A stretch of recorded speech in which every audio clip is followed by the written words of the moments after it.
Lucas 19. E Jesus entrou e passou por Jericó. E eis que havia ali um homem chamado Zaqueu, que era chefe entre os publicanos, e ele era rico. E ele procurava ver quem era Jesus e não podia por causa da multidão, porque ele era de pequena estatura. E ele, correndo adiante, subiu em uma árvore de sicômoro para vê-lo, porque ele estava por passar naquele caminho. E Jesus, ao chegar naquele lugar, olhando para cima, viu-o e disse-lhe: Zaqueu, desce depressa, porque hoje eu devo pousar em tua casa. E apressando-se, ele desceu e recebeu-o com júbilo. E vendo isto, todos murmuravam, dizendo: ele foi ser hóspede de um homem que é pecador. E Zaqueu, ficando em pé, disse ao Senhor: Senhor, eis que a metade dos meus bens eu dou aos pobres. E se alguma coisa eu tenho tomado de algum homem por falsa acusação, o restituo quadruplicado. E disse-lhe Jesus: hoje veio a salvação a esta casa, porque este também é filho de Abraão. Porque o Filho do Homem veio para buscar e salvar o que estava perdido. E ouvindo eles essas coisas, ele prosseguiu e falou uma parábola, porque ele estava perto de Jerusalém, e porque eles pensavam que o reino de Deus havia de aparecer imediatamente. Portanto, ele disse: certo homem nobre partiu para uma terra distante, para receber um reino e retornar. E ele, chamando os seus 10 servos, deu-lhes 10 minas e disse-lhes: negociai até que eu venha. Mas os seus cidadãos odiavam-no, e enviaram um mensageiro após ele, dizendo: não queremos que este homem reine sobre nós. E aconteceu que ele, retornando depois de ter recebido o reino, ordenou que fossem chamados os servos a quem ele entregara o dinheiro, para que ele pudesse saber quando cada homem ganhara negociando. Então veio o primeiro, dizendo: Senhor, a tua mina rendeu 10 minas. E ele lhe disse: muito bem, servo bom, porque tu foste fiel sobre o pouco, tu terás autoridade sobre 10 cidades. E veio o segundo, dizendo: Senhor, a tua mina rendeu 5 minas. E ele disse da mesma forma a este: sê tu também sobre 5 cidades. E veio outro, dizendo: Senhor, aqui está a tua mina, que guardei em um lenço, porque eu tive medo de ti, porque és homem severo, tiras o que não puseste e colhes o que não semeaste. E ele disse-lhe: pela tua própria boca eu te julgarei, servo mau. Sabias que eu sou homem severo, que eu tomo o que não pus e colho o que não semeei? Por que então tu não pusestes o meu dinheiro no banco?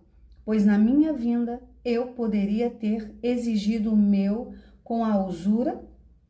E disse aos que estavam com ele: tomai dele a mina e dai-a ao que tem 10 minas.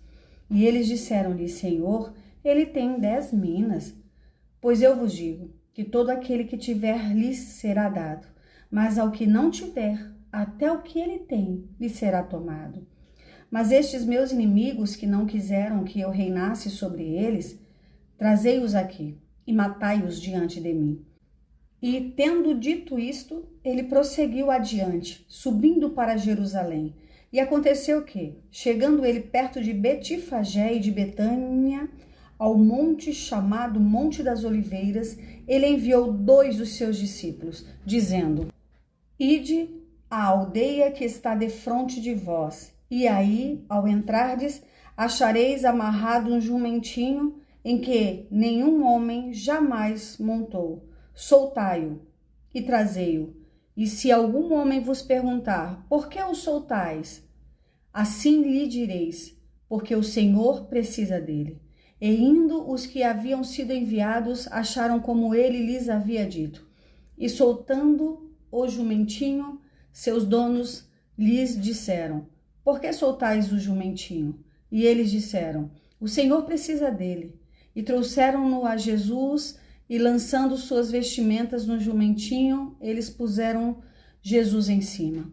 E enquanto ele ia, eles estendiam no caminho as suas vestes. E quando ele já chegava perto da descida do Monte das Oliveiras, toda a multidão dos discípulos, regozijando-se, começou a dar louvores a Deus em alta voz, por todas as poderosas obras que eles tinham visto, dizendo: Abençoado seja o Rei que vem em nome do Senhor, paz no céu e glória nas alturas. E alguns dos fariseus do meio da multidão disseram-lhe: Mestre, repreende os teus discípulos. E ele respondendo disse-lhes: Digo-vos que se estes se calarem, as pedras imediatamente clamarão. E quando ele ia chegando, vendo a cidade, chorou sobre ela, dizendo: Se tu conhecesses, ao menos neste teu dia, as coisas que pertencem à tua paz, mas agora isso está encoberto aos teus olhos. Porque dias virão sobre ti em que os teus inimigos lançarão uma trincheira sobre ti e te sitiarão e te manterão em cada lado. E te derrubarão no chão a ti e a teus filhos que dentro de ti estiverem, e eles não deixarão em ti uma pedra sobre outra, pois tu não conheceste o tempo da tua visitação. E ele, entrando no templo, começou a expulsar todos os que ali vendiam e compravam, dizendo-lhes: Está escrito: Minha casa é a casa de oração, mas vós a fizestes covil de ladrões. E ele ensinava diariamente no templo, mas os principais sacerdotes e os escribas e os principais do povo procuravam destruí-lo, e não encontravam como fazê-lo, porque todo o povo ficava muito atento ao ouvi-lo. Bíblia Sagrada King James 1611.